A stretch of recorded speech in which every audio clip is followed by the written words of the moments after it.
கர்த்தருடைய பரிசுத்த நாமத்திற்கு மகிமை உண்டாகட்டும். இந்த நாளிலும் கர்த்தர் நமக்கு தரக்கூடிய நல்வார்த்தை 1 தெசலோனிக்கேயர் 5ஆம் அதிகாரம் 5வது வசனம். நீங்கள் எல்லாரும் வெளிச்சத்தின் பிள்ளைகளும் பகலின் பிள்ளைகளுமாய் இருக்கிறீர்கள். நாம் இரவுக்கும் இருளுக்கும் உள்ளானவர்கள் அல்லவே.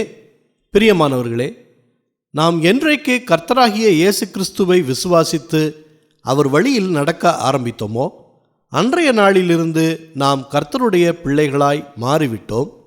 உலகத்திலே வந்து எந்த மனுஷனையும் பிரகாசிப்பிக்கிற ஒளி இயேசு கிறிஸ்துவே அந்த மெய்யான ஒளி.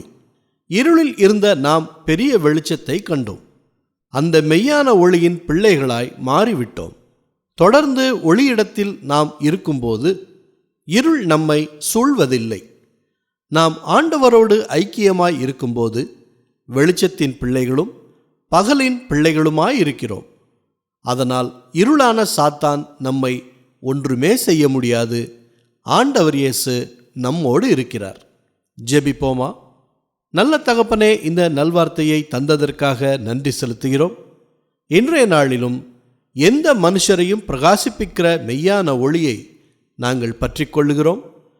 முற்காலத்தில் அந்தகாரமாய் இருந்த நாங்கள் இப்பொழுதோ கர்த்தருக்குள் வெளிச்சமாய் இருக்கிறோம். வெளிச்சத்தின் பிள்ளைகளாய் நடந்து கொள்ள கிருபை தாங்க, பலனை தாங்க. அனுதினமும் உம்மை நோக்கி பார்க்கிற எங்கள் முகங்கள் பிரகாசம் அடையட்டும். கர்த்தரே உனக்கு நித்திய வெளிச்சமாயிருப்பார். உன் துக்க நாட்கள் முடிந்து போகும் என்ற வசனத்தை சொல்லி ஆசீர்வதிக்கிறோம். எல்லா துதி கன மகிமை எல்லாவற்றையும் உமக்கே செலுத்துகிறோம். இயேசு கிறிஸ்துவின் நாமத்தில் ஜெபிக்கிறோம் பிதாவே. ஆமேன், ஆமேன். இந்த நல்வார்த்தையை மற்றவர்களுக்கும் பகிருங்கள். மற்றவர்களும் கர்த்தருடைய ஆசீர்வாதத்தை பெற்றுக்கொள்ளட்டும். கர்த்தர் உங்களை அளவில்லாமல் ஆசீர்வதிப்பாராக.